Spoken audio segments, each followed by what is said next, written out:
Santo Padre Leone, a tutti i fedeli presenti Le Saint-Père e a Léon, quelli che à ricevono tous les la sua fidèles présents et à ceux qui reçoivent sa bénédiction della televisione e delle altre par la radio, tecnologie la di télévision et comunicazione, les autres technologies de communication, accorde indulgence plénière sous la forme établie par l'Église. Prions Dieu Tout-Puissant qu'il conserve le pape pour lui permettre de guider l'Église et qu'il assure la plénitude de l'Église dans le monde entier.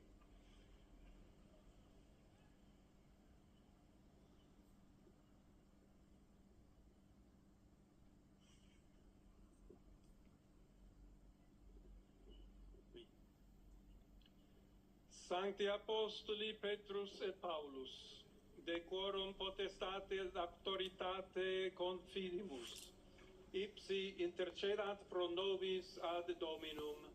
Amen. Precibus et meritis Beate Mariae semper Virginis, Beati Michaelis Arcangeli, Beati Ioannis Baptiste, et Sanctorum Apostolorum Petri et Pauli et omnium Sanctorum, misereatur vestri omnipotens Deus, et dimissis omnibus peccatis vestris, perducat vos Iesus Christus ad vitam aeternam. Indulgentiam, absolutionem et remissionem omnium peccatorum vestrorum, spatium vere et fructuose penitentiae, cor semper penitens, et emendationem vitae, gratiam et consolationem Sancti Spiritus, et finalem perseverantiam in bonis operibus tribuat vobis omnipotens et misericors Dominus. Amen. Et benedictio Dei omnipotentis, Patris et Filii et Spiritus Sancti descendat super vos et maniat semper.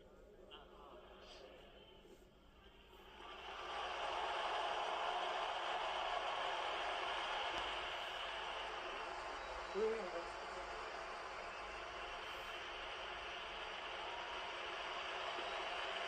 Père Amar, est-ce que vous pouvez nous aider à décrypter ce qui vient de se passer? Qu'est-ce qui vous a marqué particulièrement dans ces premiers mots du pape Léon XIV?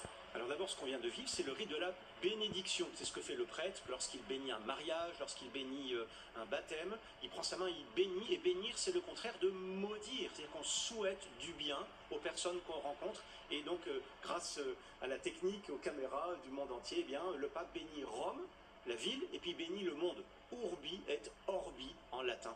Et donc on a reçu ensemble, croyant ou pas, la bénédiction du premier curé du monde, le pape Léon XIV. Léon XIV qui, dans ses tout premiers mots, souhaite la paix à tous ceux qui sont là. Et le mot paix va revenir plusieurs fois dans son discours. Et vous vous souvenez, être clair, ce que je vous disais à l'instant, il y a quelques minutes, nous sommes le 8 mai, on commémore ensemble la fin d'une guerre atroce. Il y a certainement un raccourci là du destin, de la providence. Le 8 mai 2025, un nouveau pape souhaite la paix à ce monde, souhaite créer des ponts, disait-il. Il y a quelque chose de très fort. Et il souhaite une paix désarmée, désarmante. Là, on est dans la continuité du discours du pape François. Absolument. Tous les mots prononcés par Léon XIV s'inscrivent dans la continuité du pape François. Il a parlé d'une église synodale. Il a à plusieurs reprises expliqué qu'il fallait dialoguer, qu'il fallait que l'église ait les bras ouverts. C'est très clairement un héritier du pape François. D'ailleurs, il l'a remercié, ce pape François. Ça, c'est la règle un peu. C'est un diplomate. 2 fois. Oui, ça c'est normal.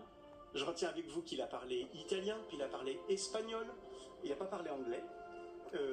Voilà, il est déjà dans son rôle. Et il a parlé latin. Et il a parlé en latin. Et on va laisser parler une autre langue, qui est la musique, quelques instants, et on revient évidemment sur ce discours.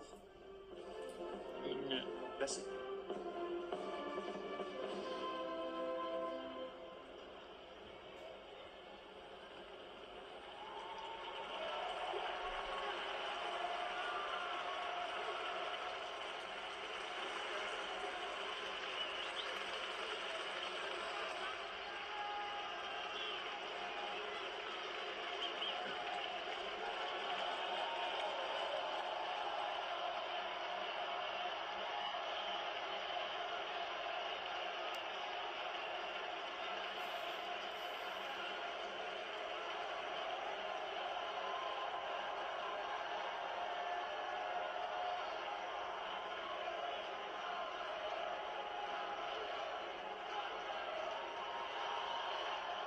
et moins.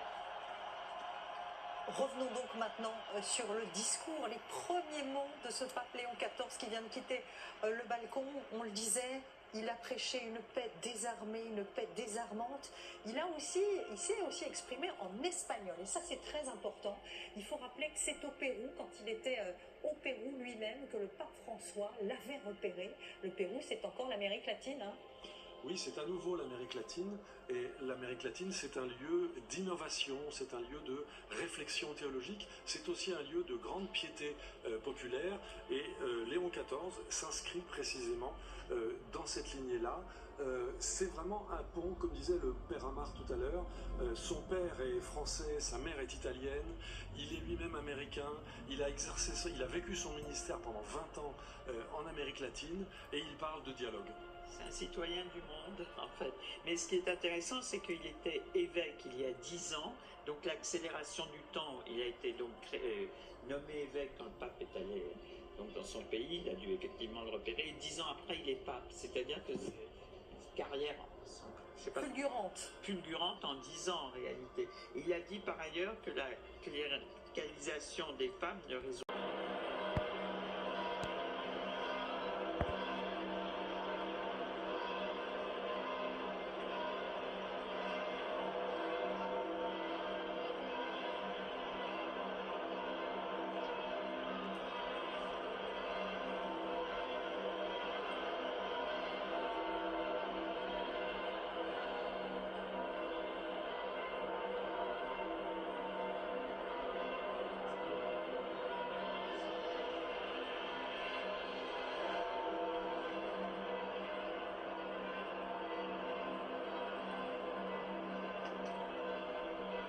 Ces images impressionnantes de cette place Saint-Pierre pleine de monde, peut-être 200 000, 300 000 personnes, nous disaient nos envoyés spéciaux, dont beaucoup étaient déjà là dans l'attente de cette fumée blanche qui est arrivée au terme de ce 3e jour de conclave. On le disait tout à l'heure, hein, c'est un vote qui a dû être assez simple à faire, assez unanime. C'est un pape qui est donc, je ne sais pas si on peut parler de légitimité, mais qui en tout cas fait l'unanimité, ou en tout cas qui fait consensus au sein du Vatican aujourd'hui, un pape américain, on le disait, un pape qui a été repéré par le pape François au Pérou, en Amérique latine, un pape qui s'inscrit dans son discours, dans la continuité, un pape relativement jeune, 69 ans. On parlait de son attitude physique, parce qu'évidemment, dans ses premiers mots, il y a aussi ses premiers gestes, il y a aussi cette attitude. Est-il prêt à endosser la charge? Manifestement, oui. Oui, c'est manifeste. Cet homme semble à l'aise avec la charge qui vient de lui tomber dessus. En quelque sorte, il s'exprime bien. On a vu qu'il était ému, on a vu que ses yeux étaient embués, on a vu que sa gorge était serrée, mais en même temps, il était tout à fait serein, et son texte était un texte qui a été lu de façon tout à fait détendue. Il y a quelque chose de rassurant dans sa stature physique. Est-ce que, sans manquer de respect évidemment au pape François, on peut dire que l'Église avait aussi besoin d'un pape plus en forme, un pape avec peut-être de l'énergie à mettre dans ses missions? Certainement, et attention, ça veut dire que si ce pape est jeune, on va l'avoir longtemps. Donc laissons-lui aussi le temps de dérouler non pas son programme, parce que son programme il s'appelle l'Évangile, mais laissons-lui le temps de se faire connaître et de dérouler ses convictions, ses valeurs. Voilà, moi je sens un profil, on verra, je sens un profil pastoral et romain à la fois, parce qu'il habite Rome, c'est le seul cardinal qui déménagera pas, hein, il est déjà chez lui. Et puis un homme de service aussi, mais l'avenir nous dira un peu ce qu'il veut nous communiquer. Alors je vous précise que comme il est américain, évidemment, le président Donald Trump l'a félicité et a déclaré que c'était un honneur, un grand honneur pour les États-Unis. Les Américains qui sont nombreux sur cette place Saint-Pierre, je crois que Sophie Chevalreau, vous êtes aux côtés d'une citoyenne américaine. Tout à fait, oui, je suis avec Julia, avec qui on était tout à l'heure, et sa maman qui était très émue durant les premiers mots du pape. Vous étiez très émue pendant les premiers mots du pape, vous comprenez un peu le français. You were very emotional during his first words. Yes, I was very emotional above all because he repeated the word peace many times. And to have a pope whose main focus in his first speech was peace for the world is important. Elle était très émue parce que ses premiers mots étaient la paix. Il a répété plusieurs fois la paix pour le monde. What do you wait from him? Qu'est-ce que vous attendez de lui désormais?